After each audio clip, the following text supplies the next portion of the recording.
Dr. Elena Vasquez was tired. She had been watching the computer screens for 12 hours straight.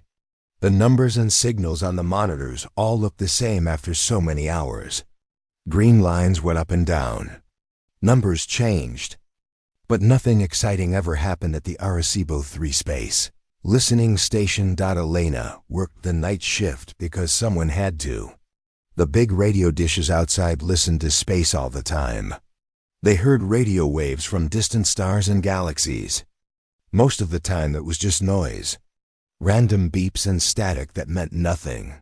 But sometimes, very rarely, they found something interesting. Tonight felt different though. Elena could not explain why. Maybe it was the way the air felt heavy and still. Maybe it was how quiet everything seemed. Even the usual hum of the computer sounded strange. At exactly 2:47 in the morning, everything changed. A sharp beep came from the main computer. Then another. Then a whole series of beeps that made Elena sit up straight in her chair. The green lines on her screen started jumping around like crazy. Numbers flashed red. Warning messages popped up everywhere. Alana's heart began to beat fast. In 5 years of working here, she had never seen anything like this. The signal was strong, very strong. It was not coming from anywhere in the solar system. It was coming from deep space, far beyond even the nearest stars. She quickly saved the data and started running it through the computer programs. The first thing she needed to know was if this was real or just a mistake. Sometimes satellites or airplanes could cause false signals.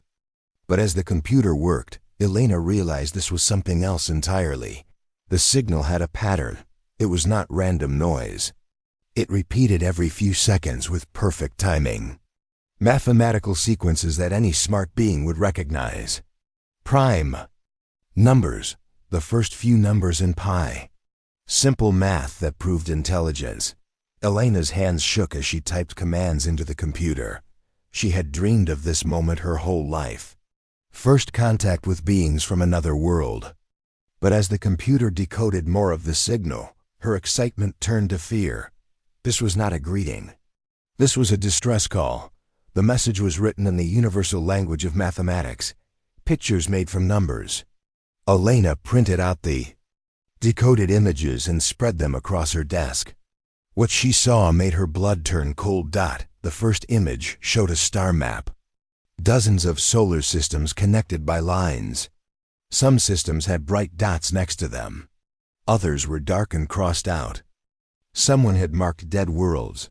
The second image was worse. It showed what looked like huge ships. Not smooth and sleek like in the movies. These ships looked alive. Like giant insects or deep-sea creatures with metal and technology stuck to them. They were attacking a planet. The planet was covered in what looked like cities and lights. In the next frame, the planet was dark and empty. The third image made Elena feel sick. It showed the same monster ships moving from one world to another. Each world started bright with life. Each world ended dark and dead. World after world after. World, all consumed. All destroyed. But the last image was the most terrifying of all. It showed the same star map from the first picture. But now there was a line drawn from the consumed worlds. A path through space that led to a small yellow star. A star that Elena recognized immediately. It was the sun. Earth's sun. Elena's phone rang and she nearly jumped out of her chair. It was Dr. Martinez, her supervisor. He never called during the night shift unless something was very wrong. "Elena, are you seeing this?"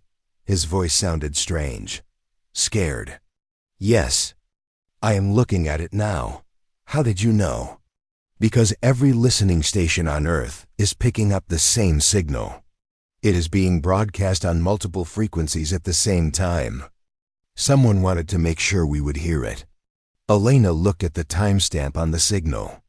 According to the computer, this message had been traveling through space for over 3,000 years.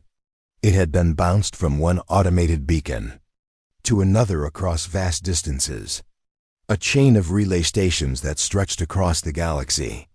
Dr. Martinez, there is something else. The signal contains technical data, blueprints for weapons and ships, and there are coordinates, lots of them. What kind of coordinates? Elena checked her calculations 3 times before answering. Inhabited worlds, hundreds of them. All along the path to Earth, and they are all marked as consumed. There was a long pause on the phone. Elena could hear Dr. Martinez breathing heavily. Elena, I want you to lock down everything. Do not let anyone else see this data until I get there. I am calling the director now. As Elena hung up the phone, she noticed something she had missed before. Hidden in the complex mathematical patterns was another message. Shorter than the rest, but clear enough to understand. It said, "We tried to fight them. We failed. They are coming for you next. They follow the paths between worlds like hunters following a trail. If you are receiving this message, they already know where you are. Prepare for war. Do not let our deaths be meaningless." Elena sat back in her chair and stared at the ceiling. Humanity had always wondered if they were alone in the universe. Now they had their answer. They were not alone. But they were in terrible danger.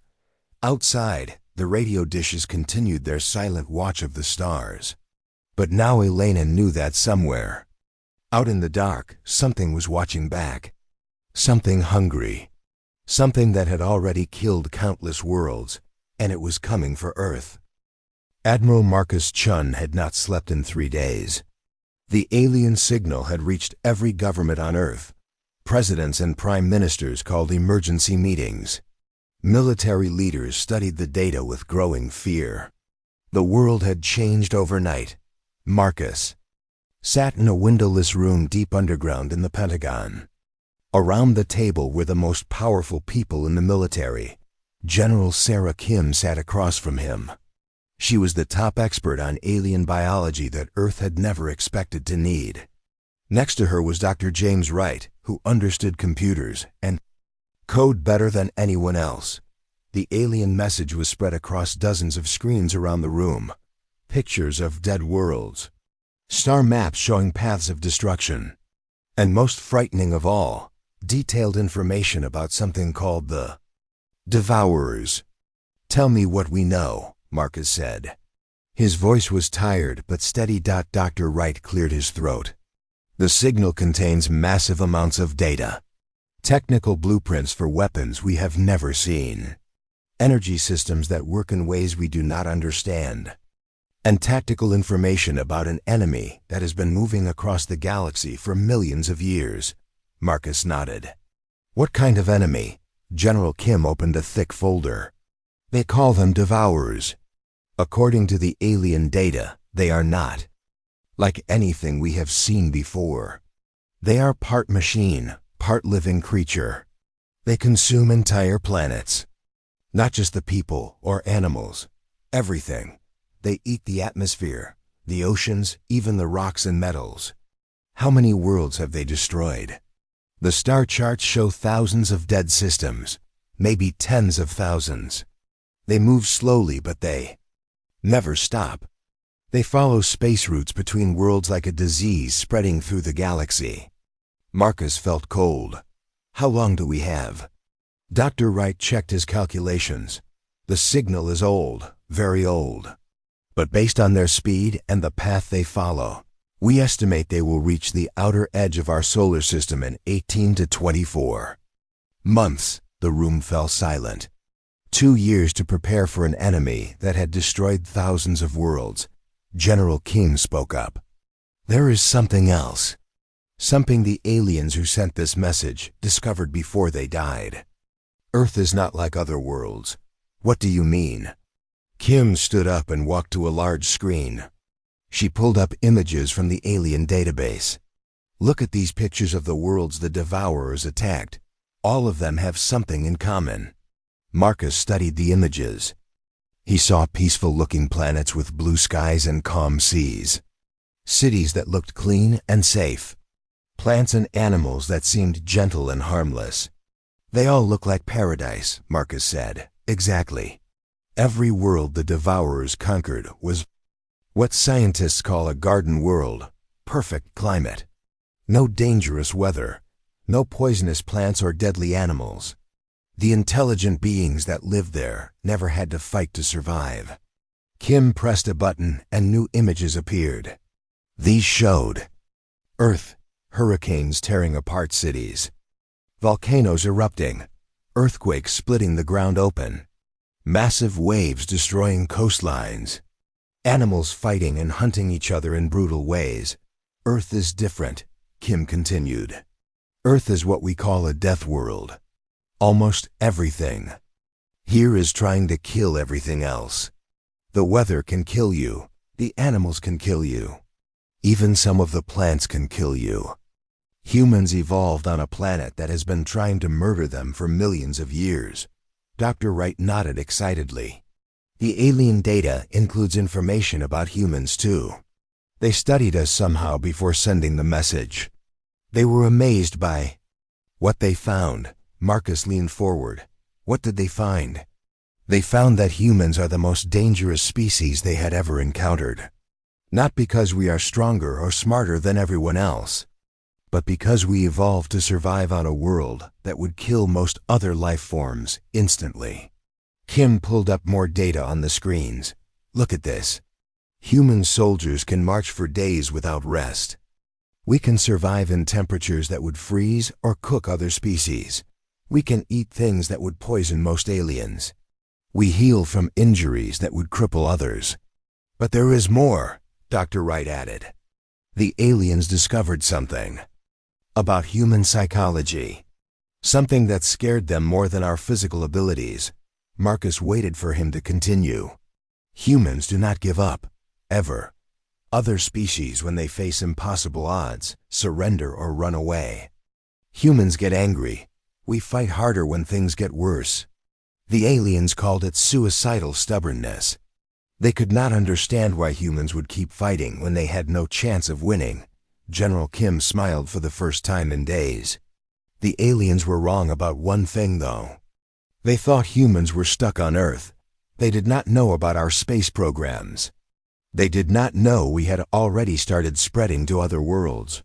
Marcus felt something he had not felt since hearing about the alien signal, hope. What are you saying? I am saying that for the first time in millions of years, the Devourers are going to face something they have never faced before. They have spent all this time consuming peaceful garden worlds full of gentle creatures. They are about to run into a death world full of apex predators. Kim pressed another button. The screen showed classified military files that Marcus had hoped never to use. Projects that had been locked away because they were too dangerous. Weapons that were too powerful. Plans that were too extreme. The good news is that humans have been preparing for war our entire existence. We have been practicing on each other for thousands of years. Every conflict, every battle, every war has taught us something new about how to fight and how to win. Marcus stood up and looked around the room. So what do we do? General Kim's smile grew wider. We wake up the death world. We show these Devourers what happens when predators get cornered. We remind the galaxy why humans are the most dangerous thing to ever crawl out of a planetary gravity well. Dr. Wright started typing commands into his computer. I am sending activation codes to every black site facility on Earth. Projects that have been sleeping for decades are about to wake up. Marcus felt the fear in his chest transform into something else. Something that his ancestors had felt when they faced cave bears and saber-toothed cats. Something that had kept humanity alive on a world that wanted them dead. The Devourers were coming, but they were about to learn a hard lesson.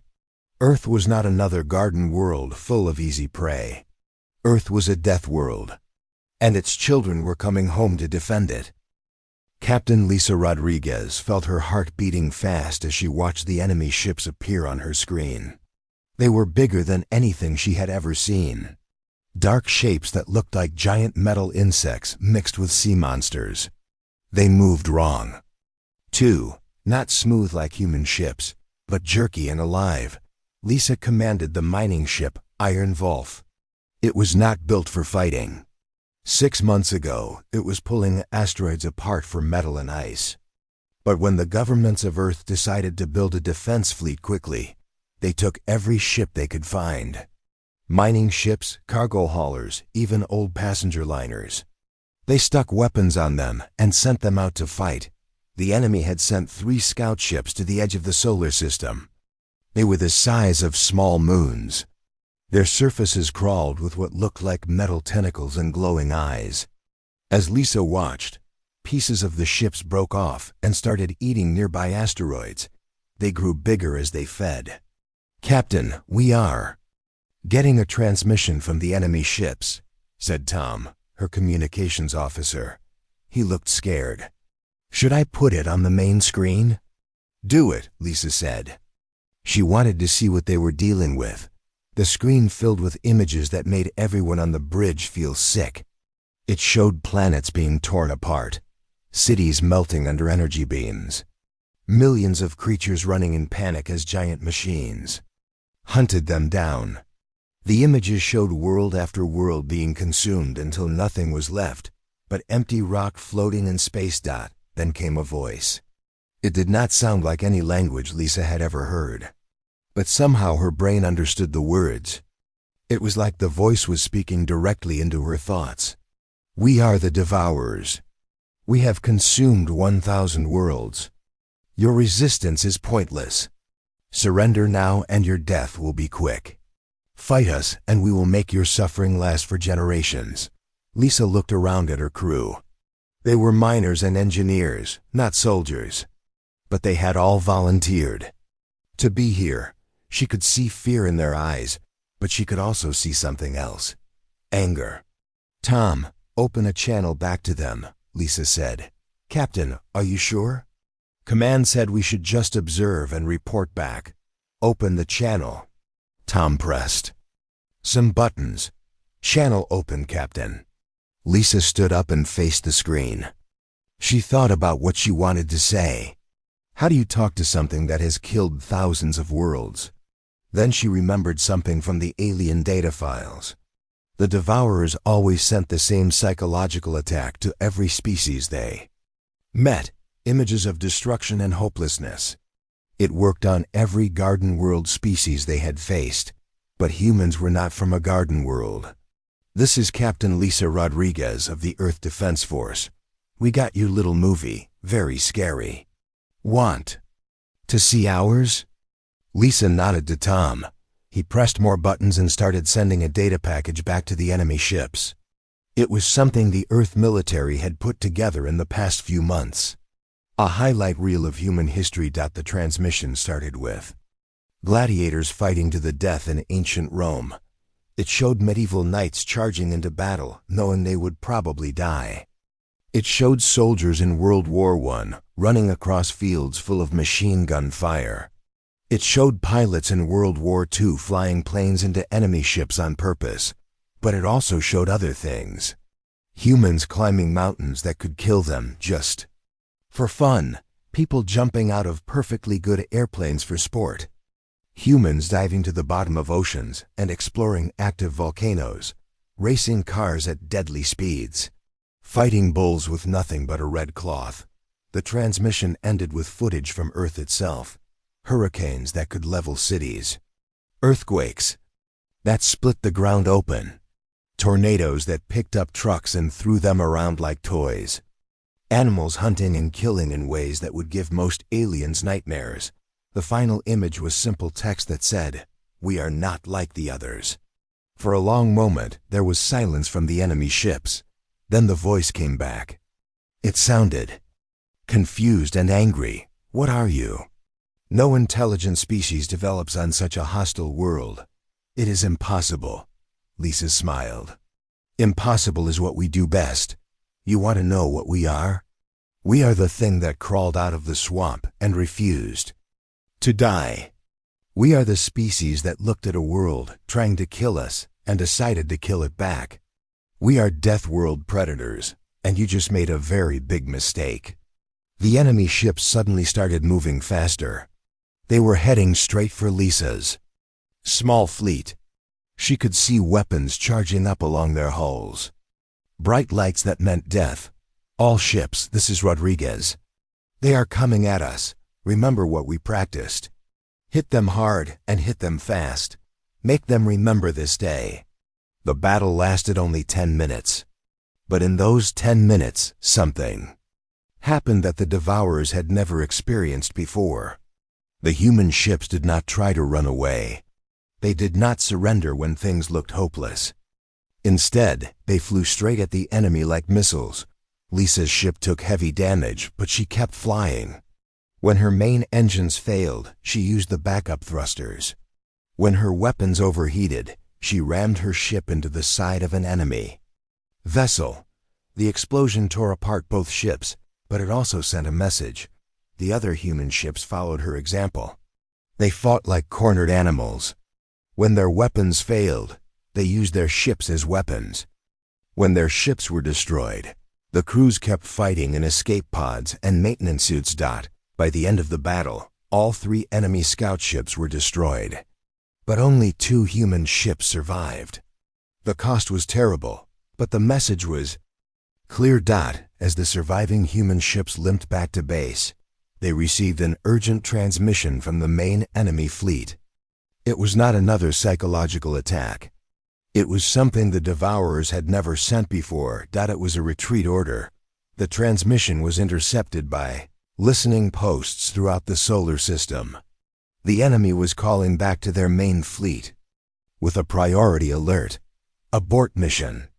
Hostile Deathworld species detected. They do not fear death. They use suicide tactics. Recommend immediate withdrawal to safe distance. But the human ships were already broadcasting something else. A message that was being sent to every listening post and relay station in the galaxy. It was transmitted in hundreds of languages and mathematical codes. The message was simple. The death world is awake.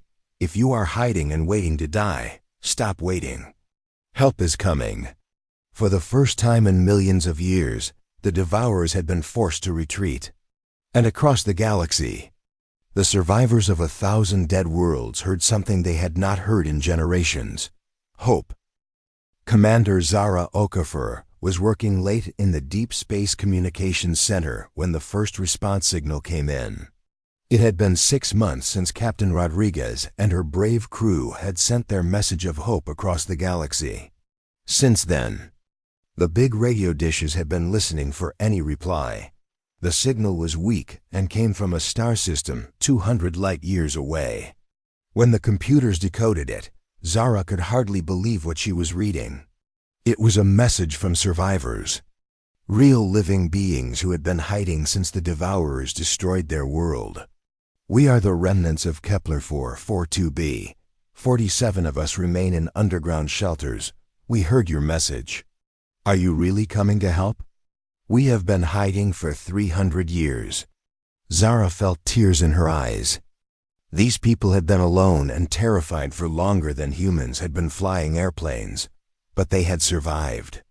They had kept hope alive in the darkness. Within an hour, more signals started coming in. Survivors from dead worlds all across the galaxy were breaking radio silence for the first time in centuries. Each message was different, but they all said the same thing. They had been waiting for someone strong enough to fight back. Admiral Chun was called to the communications center immediately. As he read the messages, his face grew serious. These were not just random survivors. They had information about the Devourers that could help humanity win the war. Zara, I want you to coordinate with all of these groups. Find out everything they know about enemy tactics, weaknesses, and fleet movements, and send them our technical data. If we are going to fight this war, we need allies. But the most shocking message came 3 days later. It was not from alien survivors. It was from humans. This is Captain Maria Santos of the exploration ship New Horizon. We received your transmission and are responding from the Proxima Centauri system. We have been out here for 127 years. Earth, please respond. We have much to tell you. Admiral Chun stared at the message. That is impossible. We sent out robot probes to Proxima Centauri, but no human missions. Dr. Wright was called in to verify the signal. After checking it carefully, he confirmed it was real. Sir, this appears to be from descendants of a secret mission launched in the early 1900s, a mission that was hidden from the public. Within days, more human colonies started responding to the message. Settlements that Earth had forgotten about or never knew existed. Some had been founded by governments in secret, others by private groups who had left Earth generations ago. They had been out there all along, spreading quietly through nearby star systems. The most amazing discovery came from a colony called Haven Station. It was built inside a hollow asteroid in the Alpha Centauri system. The colonists there had not just survived. They had been preparing for war. Captain David Park commanded Haven Station. When his message reached Earth, it changed everything. Earth Command, this is Haven Station. We have been monitoring Devourer movements for 80 years. We know their patrol routes, their supply lines, and their weaknesses. We have also been building something. We think you will be interested. The data package that came with his message showed designs for weapons and ships that were far beyond anything Earth had built. The colonists had taken human technology and improved it for decades. They had been getting ready for a fight that Earth was just learning about. But Haven Station was not alone. Across a dozen star systems, human colonies had been watching and waiting. They had seen the Devourers destroy other worlds. They had studied the enemy and learned from their tactics. Most importantly, they had been building a hidden fleet. The pieces of a larger picture began to come together. Humanity had not been limited to one world for as long as they thought. There were millions of humans scattered across nearby space. Some living on planets, others on space stations and asteroid bases. They had been quiet and careful, but they had been growing. Admiral Chun called an emergency meeting with world leaders. The news he shared with them was incredible. The Devourers made a critical error in their intelligence gathering. They thought humans were confined to Earth. They were wrong. We have been spreading through local space for over a century. What they are about to face is not one world, but an entire network of human settlements. The President of the United States leaned forward. How many people are we talking about? At least 12 million humans in 47 different locations. And they have been preparing for this war longer than we have. Captain Park's next transmission confirmed their worst fears and best hopes. Earth Command, long-range sensors. Show the main Devourer fleet has begun moving toward your system. Estimated arrival time is 8 months. But we have good news. They are not expecting us. Their scouts never detected our hidden bases. We can hit them from multiple directions. The plan that emerged from the combined human forces was simple but brilliant. The Devourers expected to face one defended world. Instead, they would face coordinated attacks from dozens of hidden human bases, spread across multiple star systems. More importantly, the human colonies had been in contact with alien survivor groups for decades. They had formed secret alliances and shared technology. The network of resistance was much larger than anyone had imagined. A message went out from Earth to every human colony and alien survivor group in the galaxy. It was broadcast on all frequencies and in every language they could manage. This is Admiral Marcus Chun of Earth Defense Command. For too long, the galaxy has lived in fear of the Devourers. For too long, peaceful worlds have been consumed while others watched in terror. That ends now. Humanity is not just one world. We are everywhere. We are connected. And we are done running. To the Devourers who are listening to this message, you have made one critical mistake. You thought you were hunting prey. You were wrong. We are not prey. We are pack hunters. And you are surrounded. The response from across the galaxy was immediate. Human colonies activated hidden weapons and began moving ships into position. Alien survivors emerged from their hiding places and started broadcasting coordination signals. For the first time in millions of years, the Devourers were facing an organized resistance, but the most shocking discovery was yet to come. Deep space sensors detected movement in the outer edges of the solar system. Ships were approaching from multiple directions. But they were not Devourer vessels, they were human ships. Hundreds of them. The hidden colonies were coming home to defend Earth. The scattered children of the Death World were returning to fight, alongside their brothers and sisters. The Devourers thought they were attacking one isolated planet. Instead, they were about to face the entire human species united in war for the first time in history. The pack hunters were gathering, and they were ready to show the galaxy what happened when Deathworld predators decided to hunt together. The main Devourer fleet arrived at the edge of the solar system like a dark cloud of death. Admiral Chun watched from the command center on Luna Base as sensors counted the enemy ships. 3,000 vessels of different sizes. Some were as big as cities. Others looked like living mountains covered in metal and glowing lights. The Devourer commander sent the usual message. Images of destroyed worlds and the promise of quick death if humans surrendered. But this time something was different. The transmission also contained something else: fear.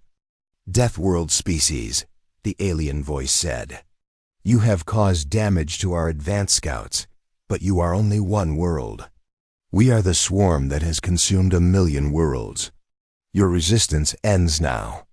Admiral Chun smiled as he prepared Earth's response. Around him, communication officers were coordinating with human fleets throughout the solar system. Hidden bases on Mars, Europa, and Titan were powering up weapons that had been built in secret. The asteroids themselves had been turned into fortresses.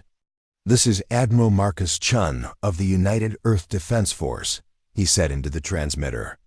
"You said we are only one world. You are wrong. We are not one world. We are every world that refuses to die. And today, your 1,000,000-year reign of terror ends." The first phase of the battle began when the Devourers tried to use their most powerful weapon. It was not ships or energy beams. It was despair. They sent out a psychic wave designed to make entire species give up the will to fight. It had worked on every civilization they had ever faced. When the wave hit humanity, something unexpected happened. Instead of surrendering, humans got angry. The wave of despair hit their minds and transformed into something the Devourers had never encountered. Pure, focused rage. Across the solar system, human crews felt the alien attack on their minds and responded the way their ancestors had when facing cave bears and ice ages. They fought back harder. The space battle that followed was unlike anything the galaxy had ever seen. Human ships moved in ways that defied logic. They used the gravity of planets to slingshot themselves at impossible speeds. They hid behind asteroids and attacked from ambush. When their weapons failed, they rammed enemy ships with their own vessels. But the real surprise came when the hidden colonies revealed themselves. Ships appeared from behind moons and asteroids. Weapons fired from bases that the Devourers had never detected. The enemy found themselves under attack from every direction at once. Captain Santos led the Proxima Centauri fleet in a charge that broke through the enemy's left flank. Captain Park's Haven Station forces hit them from behind. Human colonies from a dozen star systems converged on the battle. Like wolves surrounding prey, the Devourers had never faced coordinated attacks before. Every species they had conquered fought alone and desperate. But humans had spent thousands of years learning how to fight as groups. They used tactics developed in countless wars on Earth and adapted them for space combat. The turning point came when the enemy tried to attack Earth directly. They sent their largest ships toward the planet, intending to begin the consumption process. But as they approached Earth's atmosphere, something impossible happened. The planet fought back, hurricane force. Winds arose from nowhere and battered the alien ships. Lightning storms appeared in clear skies and struck their hulls. The Earth's magnetic field fluctuated wildly, disrupting their navigation systems. It was as if the Death World itself had awakened to defend its children. Dr. Kim, watching from the surface, realized what was happening. The planet's systems are reacting to the alien presence. Earth has been trying to kill everything on its surface for millions of years. Now it has something new to kill.